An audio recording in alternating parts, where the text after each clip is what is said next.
साथियों, आज हम लोग पढ़ लेते हैं। चैप्टर का नाम है इलेक्ट्रोकेमिस्ट्री।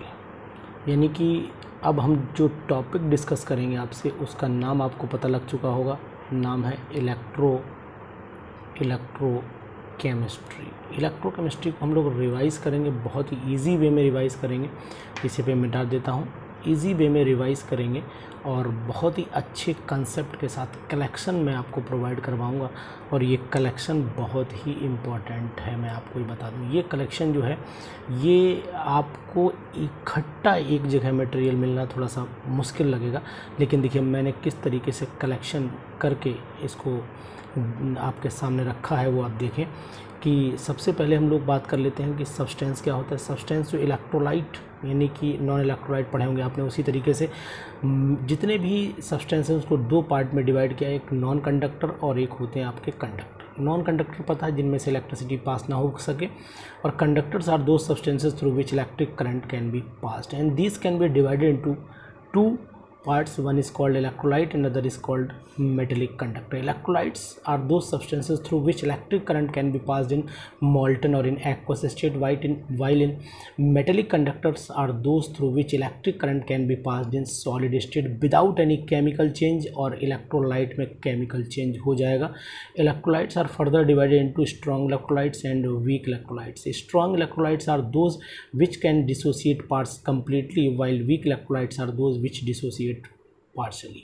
अब वीक इलेक्ट्रोलाइट्स को तीन पार्ट में, जैसे वीक एसिड होता है, वीक बेस होता है, वीक एसिड हो सकता है, वीक बेस हो सकता है, और उनके सॉल्ट हो सकते हैं। ऐसे स्ट्रॉन्ग में भी यही कंडीशंस है, तो ये बात आपको ध्यान में रखनी पड़ेगी साथियों। अब मैं आपको बता देता हूँ कि हम लोग ओम्स लॉ आपने पढ़ा होगा, फिजिक्स में भी पढ़ा होगा। ओम्स लॉ क्या होता है, वो ओम्स लॉ की भी हम बात कर लेते हैं कि क्या होता है कि the current flowing through the conductor is directly proportional to the potential difference across the conductor.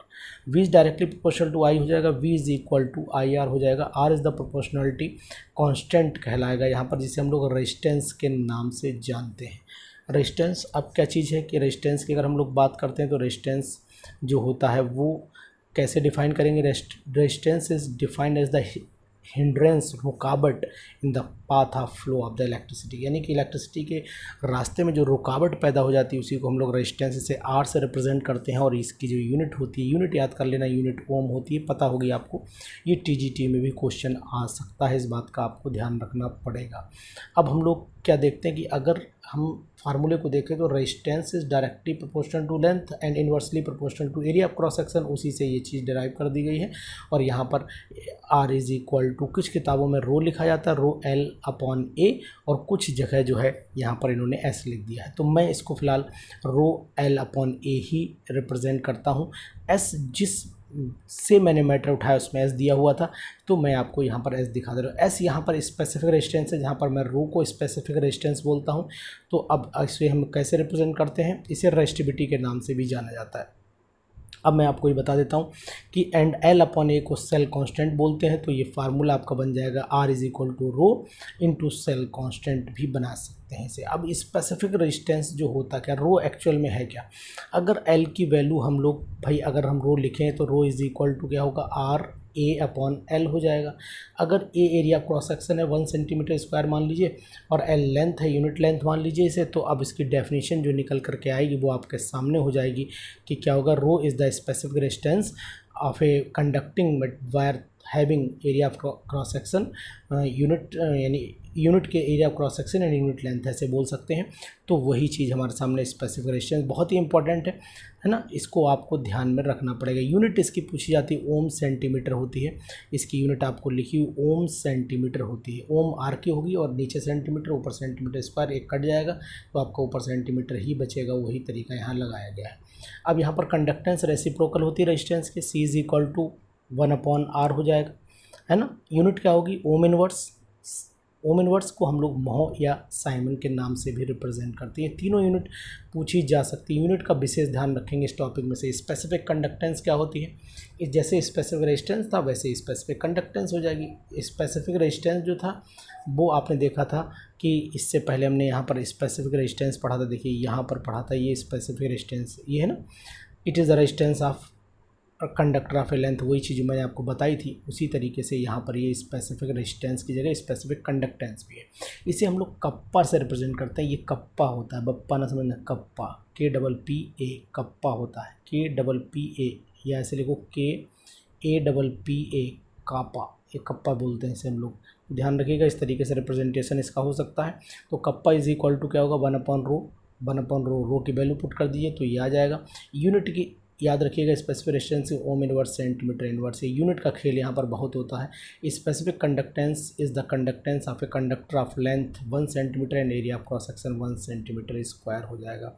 ये बात ध्यान रखिएगा। इक्वलेंट कंडक्टेंस में फार्मूले में सिंपल सा ये फार्मूला याद रखिएगा, lambda is equal to kappa into 1000 upon normality. और ये अगर मोलर कंडक्टेंस की बात करें तो यहाँ मोलैरिटी हो जाएगी, बाकी कोई डिफरेंस नहीं। दोनों में देखिए मैच करिए, कोई डिफरेंस नहीं आ रहा है, केवल यूनिट का डिफरेंस आएगा। यूनिट यहाँ पर ओम इनवर्स सेंटीमीटर स्क्वायर पर इक्वलेंट होगी, यहाँ पर मोल हो जाएगी, बाकी कोई डिफरेंस नहीं आने वाला है। नेक्स्ट पन्ने पे हम लोग पहुँच लेते हैं। नेक्स्ट पेज जो है हमारे सामने ये है, बहुत ही इम्पोर्टेंट पेज है ये चीज़ देख लेते हैं जो कलेक्शन किया गया है। देखें इसके बाद वाले पेज पे, हाँ ठीक है, सही चल रहे हैं हम लोग। तो यानी कि अब हमने स्पेसिफिक इफेक्ट ऑफ डाइल्यूशन देखें। ये क्वेश्चन तो आप मान के चलिए आ ही जाएगा, 100% आएगा। इतना पन्ना जो है वो आप काट के रख लीजिए, रट लीजिए इसे, बहुत ही इंपॉर्टेंट पेज है इतना हिस्सा ये वाला। Effect of dilution, specific conductance decreases, the specific conductance decreases with dilution because number of ions per unit of the solution decreases। यानी कि पर जो यूनिट लेंथ है, पर मीटर स्क्वायर जो भी है ना, पर ml पर यूनिट लेंथ जो भी बोली, सॉल्यूशन डिक्रीजेस विद डाइल्यूशन। यानी कि क्या होगा कि जैसे हम पानी बढ़ाते चले जाएं, यदि specific conductance decrease with dilution, पानी बढ़ाएंगे, जब पानी बढ़ाएंगे तो जो एरिया है आयंस दूर दूर होते चले जाएंगे, और आयंस दूर दूर होते चले जाएंगे, इसका मतलब है कि जो कंडक्टिंग पावर, कंडक्टेंस है वो घट जाएगी। Both equivalent and molar conductance increase करते हैं और इंक्रीज विद डाइल्यूशन, ग्राफ से बताया भी गया। इफेक्ट ऑफ टेम्परेचर, ये भी बहुत इंपॉर्टेंट है।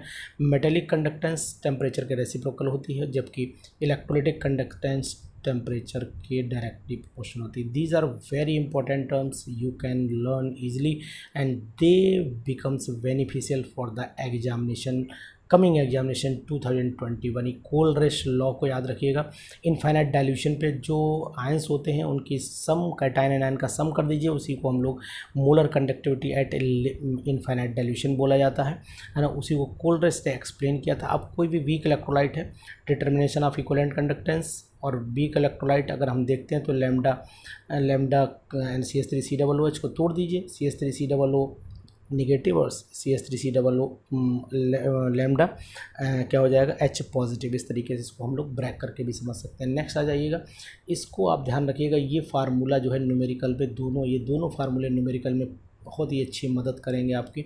ये क्या होगा, in determination of degree of alpha is equal to lambda C upon lambda infinite. Lambda C क्या है, equivalent conductance of a weak electrolyte at C concentration, और यहाँ पर क्या होगा, ये इन्होंने दिया है लैम्डा, ये इक्विवेलेंट कंडक्टेंस ले के चले हुए हैं हम लोग, जिसे मोलर कंडक्टेंस भी बोलते हैं। आयम लगा दीजिएगा तो मोलर कंडक्टेंस हो जाएगी, ध्यान रखिएगा, इस पर कोई कन्फ्यूजन नहीं होना चाहिए। तो in the determination of solubility of sparingly solvable salt, solubility is equal to kappa हो गया इंटू 1000 अपॉन म्यू हो जाएगा।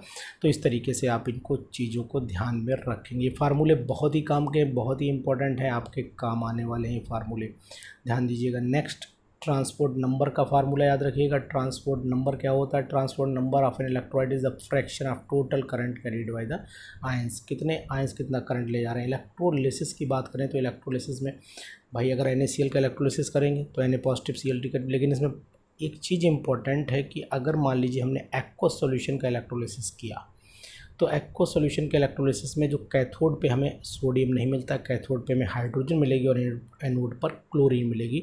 यही बात एग्ज़ाम में पूछी जा सकती है, लेकिन जब हम लोग मोल्टन का करते हैं तब इसका उल्टा हो जाता है, ये बात ध्यान रखना।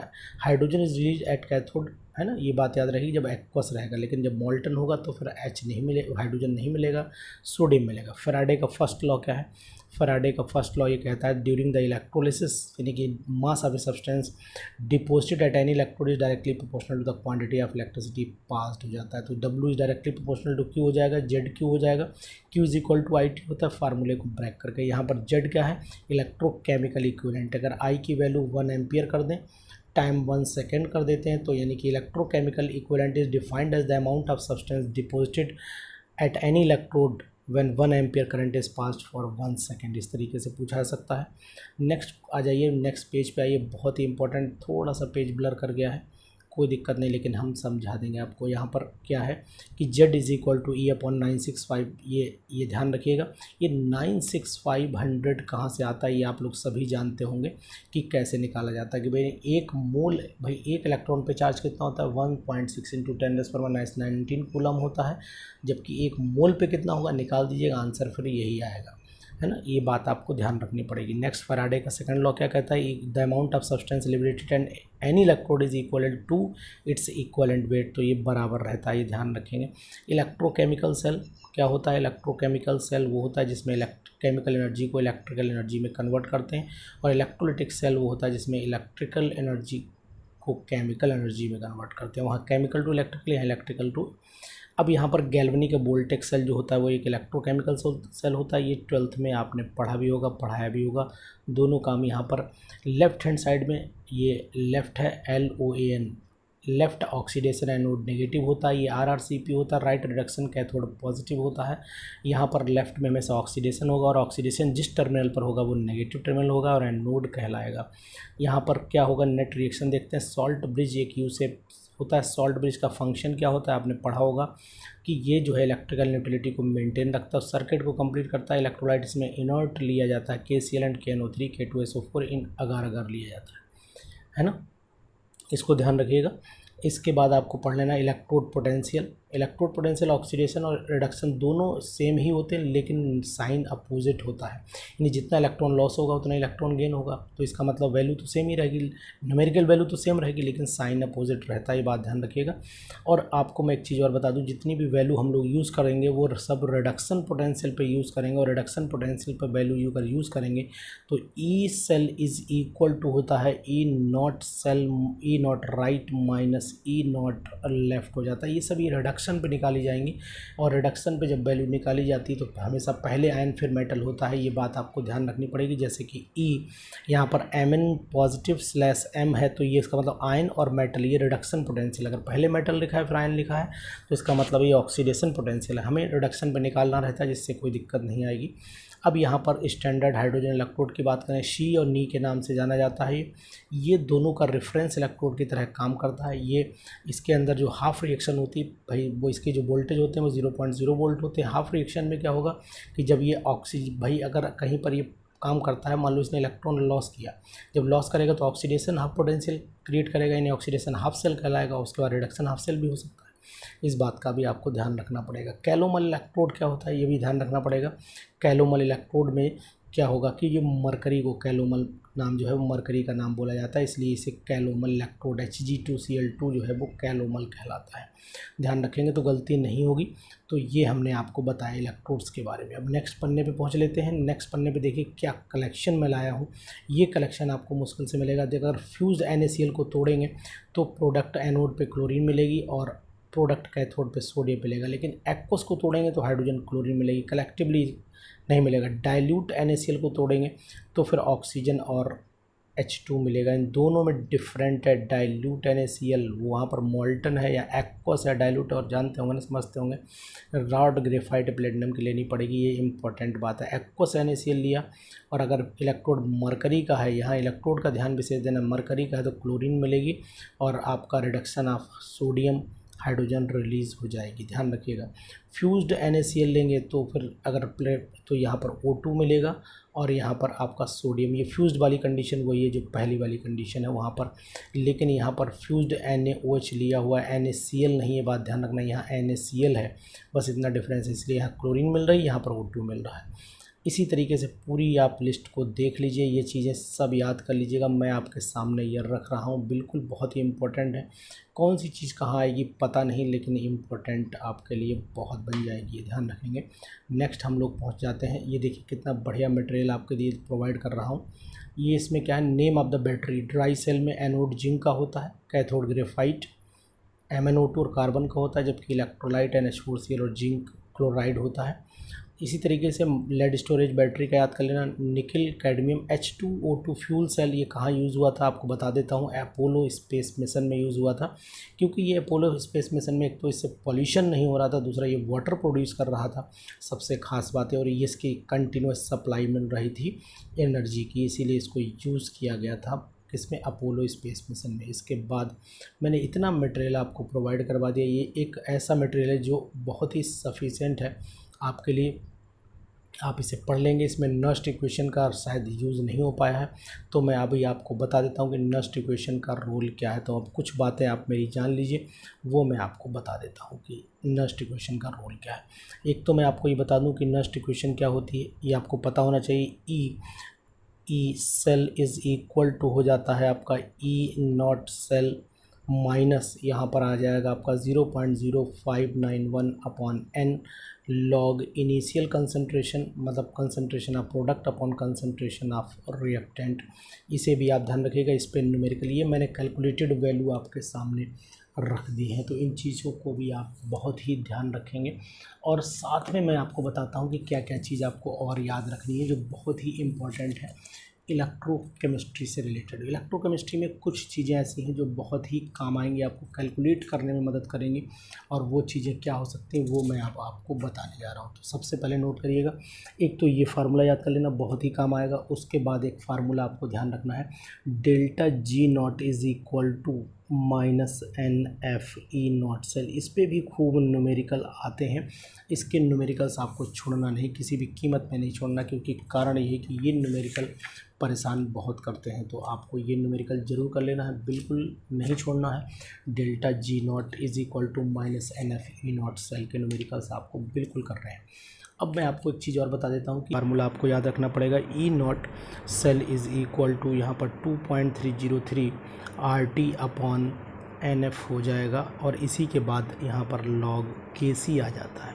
तो अब यहाँ पर आपको log Kc भी निकलवा सकते हैं, इसलिए 25 डिग्री सेल्सियस पे ये फार्मूला भी आपको ध्यान में रखना पड़ेगा। नेक्स्ट पन्ने पे हम लोग पहुँचते हैं, नेक्स्ट पेज यूज़ कर लेते हैं। नेक्स्ट पेज क्या है हमारे लिए वो देख लेते हैं। अब इसमें क्या है कि एक फार्मूला आपको जो ध्यान में रखना है वो ये ध्यान रखना है, पूछा जाता है कि थर्मल यानी थर्मोडायनेमिक इफ़िशियंसी, थर्मल इफ़िशियंसी या thermodynamic efficiency of fuel cell. तो मैं यहाँ लिख देता हूँ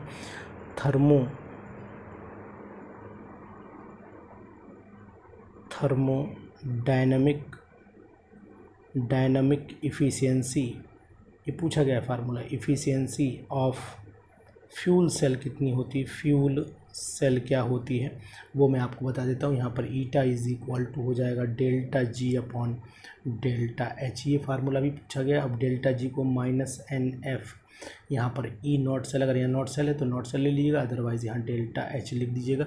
ये फार्मूला भी आपको बहुत काम आएगा, इसका यूज़ करिएगा। और आपको एक चीज़ मैं और बता देता हूँ कि वो चीज़ भी ध्यान रखनी पड़ेगी, फिजिबिलिटी ऑफ रिएक्शंस कैसे निकालते हैं। तो फिजिबिलिटी ऑफ रिएक्शन निकालने के लिए आपको क्या करना पड़ेगा वो मैं बताता हूँ आपको, कि अगर ई सेल की वैल्यू, ध्यान दीजिएगा, अगर ई सेल की वैल्यू मोर देन 0 हो तो सेल कैसा होगा, फिजिबल होगा। और अगर ई सेल की वैल्यू जो होती है, ई सेल की वैल्यू लेस देन 0 हो जाए तो फिर कैसा हो जाएगा, नॉन फिजिबल हो जाएगा। और अगर ई सेल की वैल्यू जो होती है वो इक्वल टू 0 आ जाती है तो रिएक्शन इक्विलिब्रियम में आ जाती है। अब मैं आपको कैसे बताऊं, इस तरीके से बताता हूं कि डेल्टा G नॉट जब नेगेटिव होता है, नेगेटिव आता है तो रिएक्शन कैसी होती है, स्पॉन्टेनियस मतलब फिजिबल होती है। और ये तभी आएगा जब वैल्यू 0 से ज़्यादा होगी। 0 से कम होने का मतलब नेगेटिव हो गई तो डेल्टा G पॉजिटिव हो जाएगा और रिएक्शन नॉन फिजिबल हो जाएगी। ये बहुत ही इंपॉर्टेंट पॉइंट है, ये रिएक्शन यहाँ से एग्ज़ाम में पूछी जा सकती है आपसे, तो इसको बिल्कुल आप मिस नहीं करेंगे, कहीं से कहीं तक आप इसको छोड़िएगा नहीं। ये बहुत ही इम्पोर्टेंट पॉइंट जो मैंने आपको बताया है। अब ये चीज़ें जानने के बाद आपको इलेक्ट्रोकेमिकल सीरीज़ भी ध्यान रखनी है। अब यहाँ पर मैं बात कर लेता हूँ इलेक्ट्रोकेमिकल सीरीज़, बताऊँगा नहीं, मैं आपको हिंट बताता हूँ। यहाँ पर इलेक्ट्रोकेमिकल सीरीज़। अब इलेक्ट्रोकेमिकल सीरीज़ में जो एलिमेंट्स हैं वो उनके रिडक्शन पोटेंशियल और ऑक्सीडेशन पोटेंशियल दोनों की हिसाब देखें तो हिसाब से रखे गए हैं। और अगर हम रिडक्शन पोटेंशियल के दें तो सबसे ज़्यादा रिडक्शन पोटेंशियल लिथियम का ऊपर होता है, नेगेटिव में जाता है, ये बात ध्यान रखिएगा। ऐसे बोले कि कम होता है तो रिडक्शन पोटेंशियल लिथियम का सबसे कम होता है ऐसे बोलें, या फिर ज़्यादा होता है नेगेटिव वैल्यूज़ में। और सबसे आपको क्या करना है, मैं आपको तरीका बताता हूँ कि आप क्या करिए कि यहाँ पर लिथियम का रिडक्शन पोटेंशियल याद कर लीजिए माइनस का 3.05 वोल्ट होता है। हाइड्रोजन भैया का बीच में है 0.0 वोल्ट होता है, 0 वोल्ट होता है। और लास्ट में आप याद कर लीजिएगा फ्लोरीन का या गोल्ड का याद कर लीजिएगा, इसका होता है 1.50 प्लस में होता है, ये ध्यान रखिएगा। ऊपर से नीचे आने पर वैल्यू बढ़ रही। अब ऊपर से नीचे आने पर जब वैल्यू बढ़ेगी तो इसका मतलब है कि ऊपर जो है वो अच्छे रिड्यूसिंग एजेंट होंगे, नीचे वीक रिड्यूसिंग एजेंट होंगे। जब नीचे वीक होंगे तो नीचे अच्छे ऑक्सीडाइजिंग एजेंट होंगे और ये रिएक्टिविटी ऑर्डर जो होता है डाउन होता चला जा रहा है, नीचे आने पर रिएक्टिविटी डाउन होती चली जा रही है।